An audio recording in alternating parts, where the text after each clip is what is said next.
Police are currently looking into the terrible murders of renowned director Rob Reiner and his wife Michelle, who were discovered dead in their Los Angeles home yesterday. The pair perished. In an interview with ABC News, Tracy Reiner broke her silence for the first time following the tragedy that occurred on December 14, 2025, the day her parents, legendary director Rob Reiner and his wife, producer Michelle Singer, passed away. "I know it was him who caused all of this, and even now I'm still in complete shock," she said through tears. In the haunting conversation, Tracy revealed that her younger brother, Nick Reiner, had personally told her why he did what he did to their parents. Reiner died in a tragic incident at their private home in the Brentwood neighborhood of Los Angeles. It was not only the moment a daughter lost her parents, music, but also the moment Tracy started to reveal the painful truths behind a tragedy that left all of Hollywood shaken.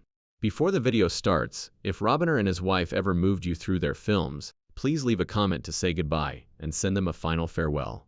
According to Tracy Reiner in her interview with ABC News, the conversation that most troubled her happened in early December 2025, just a week before December 14th, at the guest house behind her parents' home in Brentwood, Los Angeles. Time: Nick Reiner was staying there temporarily after a period of instability, and Tracy claims that he was the one who initially contacted her, stating that he needed to see her immediately and wanted to speak privately. The meeting took place in the evening following a family dinner, and the small room of the guest house was relatively quiet, with just the two siblings present. Tracy vividly recalls that Nick didn't start off with an apology or small talk, but rather got right to the point, stating that he needed to borrow money and that it wasn't a small sum that could be handled in a few days. Tracy said Nick didn't give a specific amount, but instead stressed that he needed the money right away, or else everything would fall apart. Nick started talking about his problems when Tracy asked him what was going on. According to Tracy, Nick said that his debts had been accumulating for a long time, and that he had attempted to manage them on his own, but had failed. He also mentioned that he had tried to contact many acquaintances, including old contacts, but they had all turned him down. Tracy reported that Nick frequently expressed feeling pushed to the edge, believing that his family no longer trusted him. As he spoke, alternating between sitting with his head lowered and standing up, and taking a few steps before returning to the same spot as if he could not stay still. He said, "Everyone thinks I'll always be saved, but now no one is willing to reach out a hand."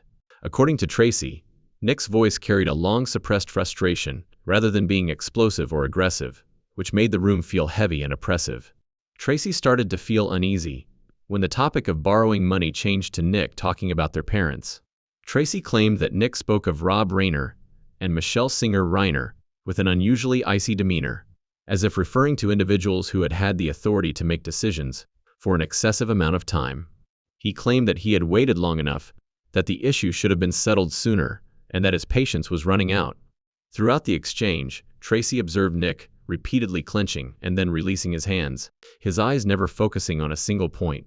He spoke quickly at times, as if he was trying to release all that had been building inside of him.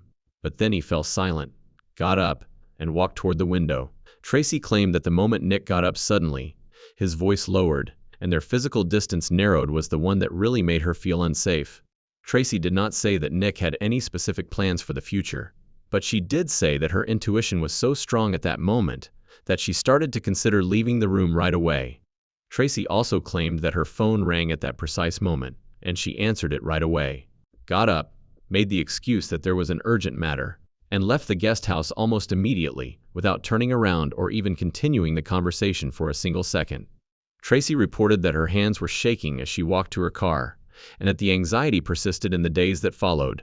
Even after she got home, she thought about telling her parents everything, but she hesitated because she thought she might be overreacting, especially since Christmas was approaching and the family was already under stress. Tracy claimed that every detail of that early December conversation suddenly came together after the tragedy occurred on the afternoon of December 14, 2025, when the devastating news was confirmed and early details were reported by outlets like CNN and ABC News. She claimed that it was not just a failed request for money, but a clear indication that Nick was in a very dangerous state, both mentally and in terms of his circumstances. "I don't see a person who changed in just a few months," Tracy Reiner said in an interview with ABC News about her younger brother. And from that private conversation, Tracy believes a larger issue had already surfaced. one where money was no longer an isolated problem, but rather deeply tied to negative patterns and mounting pressure that Nick Reiner had been carrying with him for many years prior. I saw everything beginning very early and repeating itself in the same way over and over. Tracy then went on to describe Nick Reiner's past, which she claimed had quietly accumulated for long enough before finally erupting into tragedy. Nick Reiner was born and raised in Los Angeles, the grandson of Carl Reiner, a legendary figure in American television, and the second son of Rob Reiner. Tracy stated that although Nick had a comfortable upbringing, he also exhibited early signs of impulsive behavior, being easily agitated and having a hard time accepting boundaries. "Sometimes I just come out to gather my sick thoughts." As a teenager, Nick frequently gravitated towards social circles outside the family, stayed out late, lived recklessly, and gradually drifted away from a structured, stable lifestyle. According to Nick's own statements in multiple interviews that Tracy later cited, everything started when he was about 15 years old.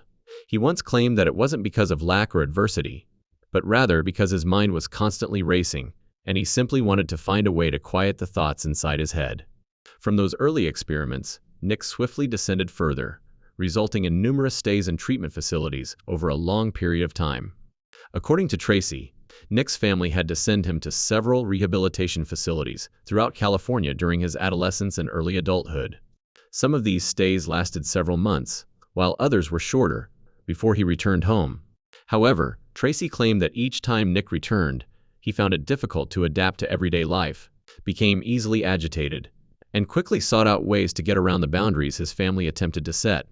In a 2016 interview with NPR, Nick acknowledged that he detested the sense of having to settle down. He claimed that although he was raised in a Hollywood family as a child, his background and family reputation were meaningless once he had fallen deeply. Tracy said that the family heard this line over and over again, and each time they realized that Nick was not really prepared to stop. Following years of bouncing between treatment programs, Nick developed another habit: gambling, which Tracy claims was initially limited to small get-togethers and light entertainment wagers. However, Nick eventually came to believe that luck and chance could transform his life and undo the years of failure that had preceded it. According to the sources Page 6 and CNN cited, Nick allegedly lost tens of thousands of dollars and then attempted to borrow money to make up the difference.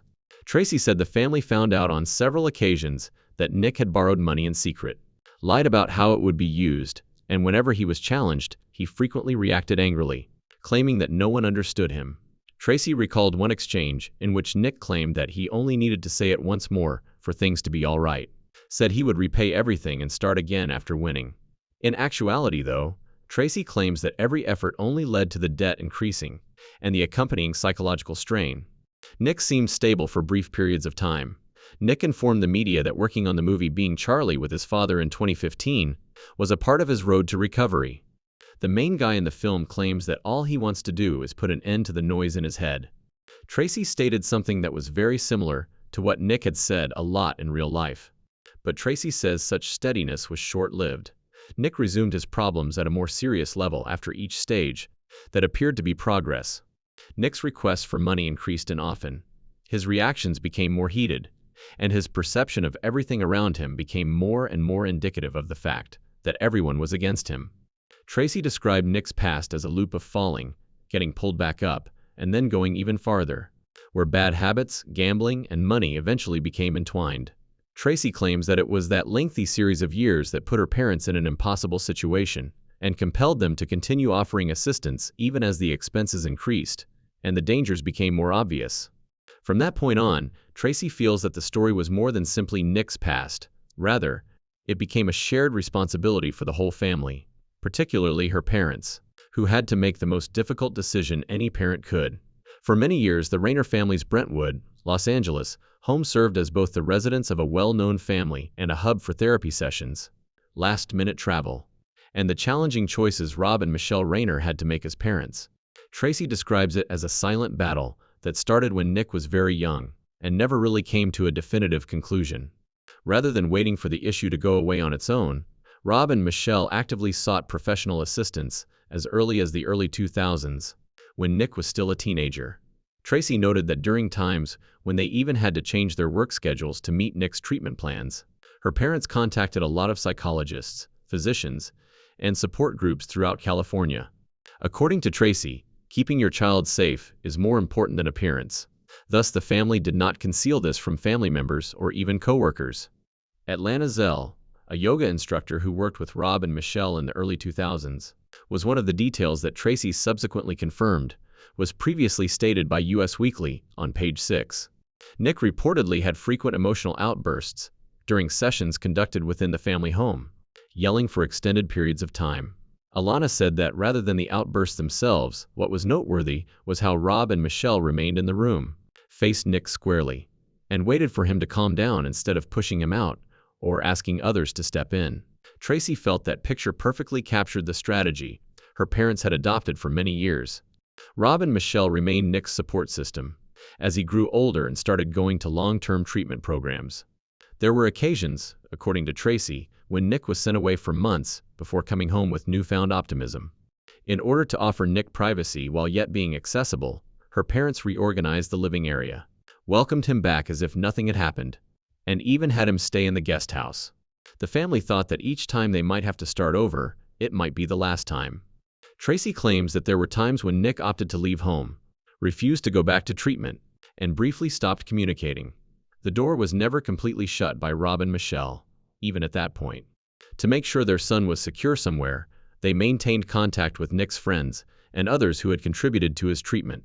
Tracy mentioned that on some nights, her parents waited until dawn for a message, letting them know Nick was all right.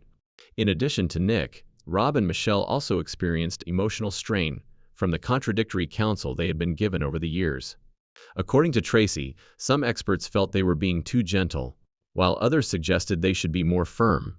Rob Reiner once said in an NPR interview that he occasionally paid more attention to experts than to his own son. He subsequently referred to this as his greatest regret. Additionally, Michelle Reiner told people that she was certain, at one point, that Nick was controlling the family, which only made matters worse. Tracy claims that even though her parents were doubtful and tired, they never totally cut Nick off.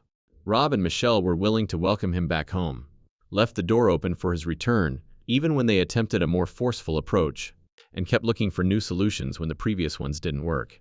According to Tracy, there were times when the family's primary focus was on ensuring Nick's financial, physical, and emotional safety. Tracy claims that the fact that all of these initiatives took place in secret and without public notice astounded a lot of people outside. Although Michelle continued to attend social gatherings, and Rob Reiner appeared to be a busy director, they were actually going through a protracted battle without a script or a definitive conclusion. Reflecting on the past, Tracy said that the family's connections became increasingly strained over time because of her parents' inability to leave Nick.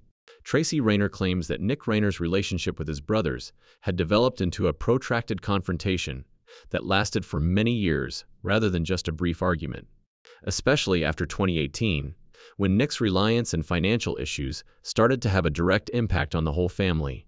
Tracy claimed that after that, family get-togethers were always tinged with underlying tension, rather than a feeling of intimacy.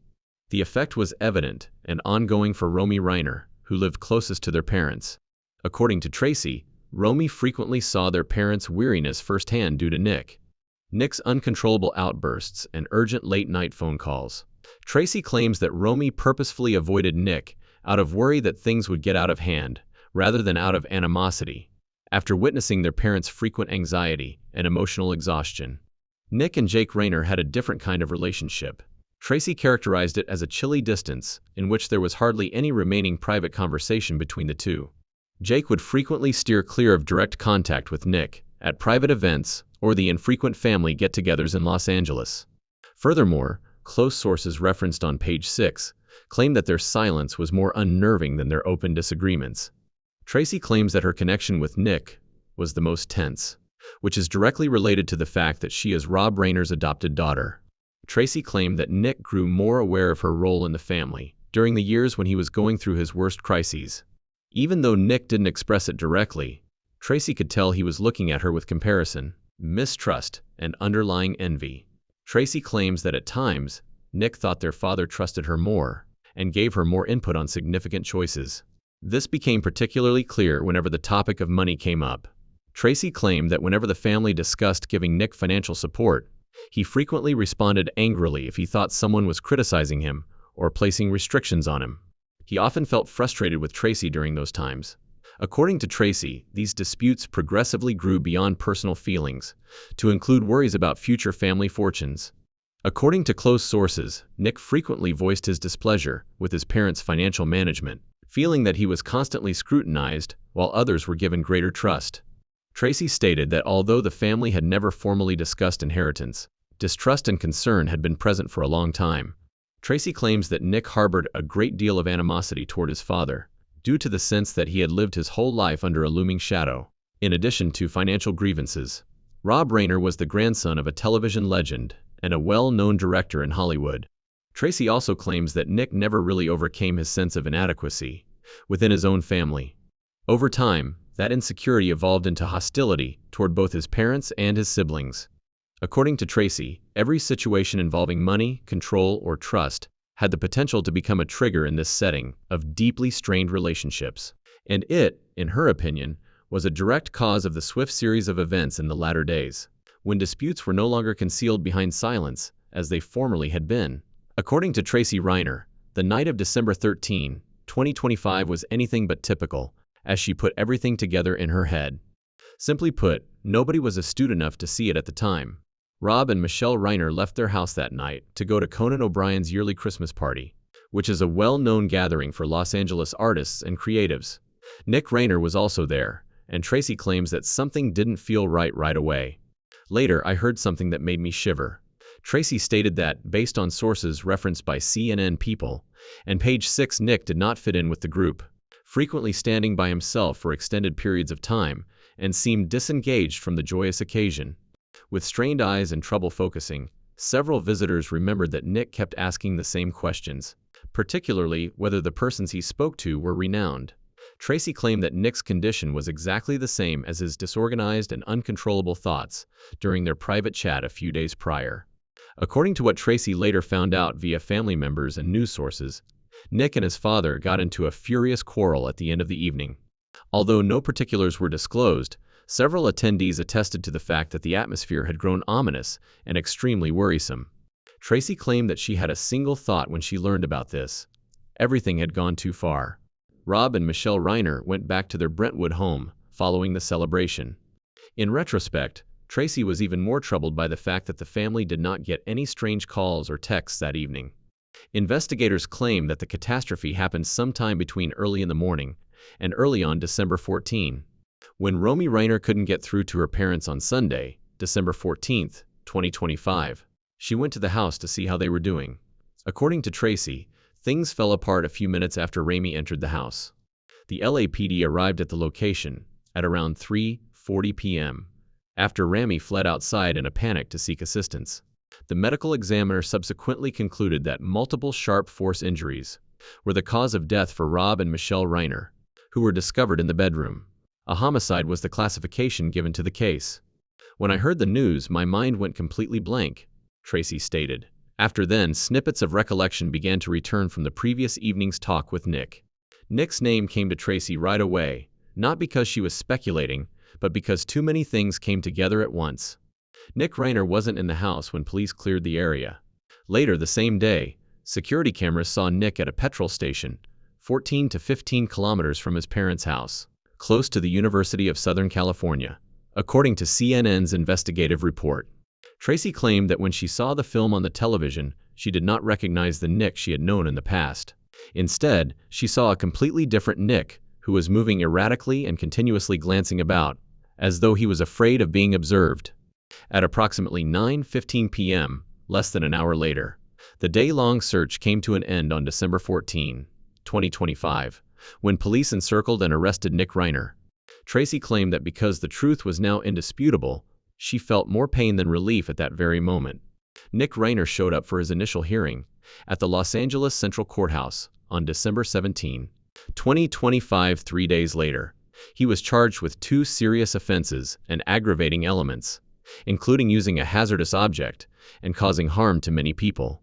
According to the Los Angeles County District Attorney's Office, the formal arraignment was set for January 7, 2026. At that appearance, Nick did not enter a plea. According to Tracy, the fact that there were warnings all along is the most upsetting aspect.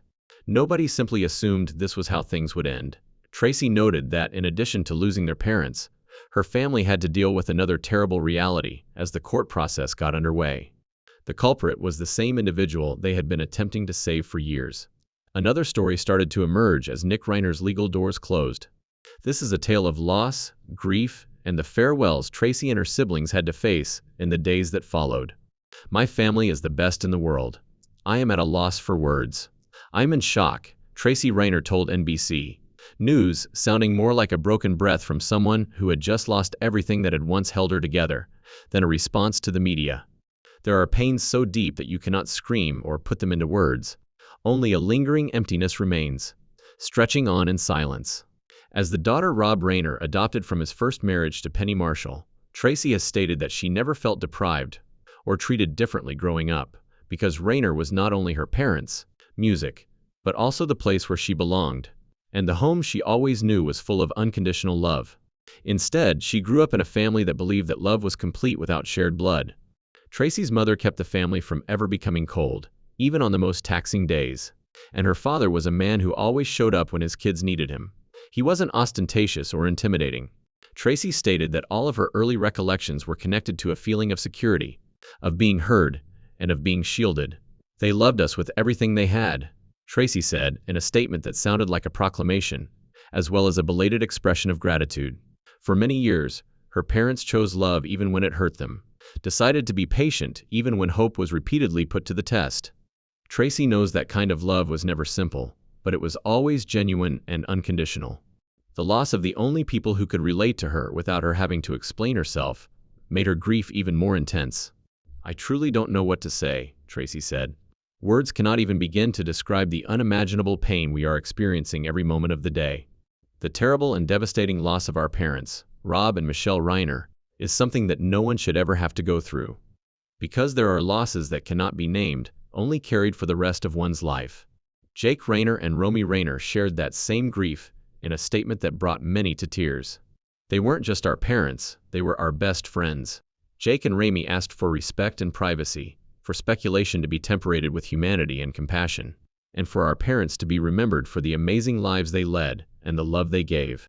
Instead of focusing on their own loss, they asked how they hoped their parents would be remembered in the lines that followed. Romy had recently continued to share family photos with their father, ordinary everyday moments that have now turned into heartbreaking memories. For Tracy, each picture and memory is evidence that she was genuinely loved and that she once belonged to a family that many people can only imagine. In an irreversible grief, Tracy does not attempt to appear strong. She adds only one straightforward but profound thing. She is thankful that she was able to be their daughter. Perhaps despite all the loss, this is the one thing that keeps her going, carrying the memory of a family where love was always the purest, deepest thing that never fades. Tracy Reiner and her siblings still have to deal with the irreplaceable loss and the lingering sense that the warning signs had been there for a long time, even though the investigation and legal proceedings surrounding Nick Reiner are still ongoing. As Tracy herself has stated, this was a tragedy that had been predicted, but by the time the true danger was recognized, it was too late to alter the outcome. Please feel free to share your ideas, opinions, or questions regarding this tale in the comments section below, so that we can debate it together. Additionally, remember to subscribe to the channel and enable notifications so that you don't miss any future videos.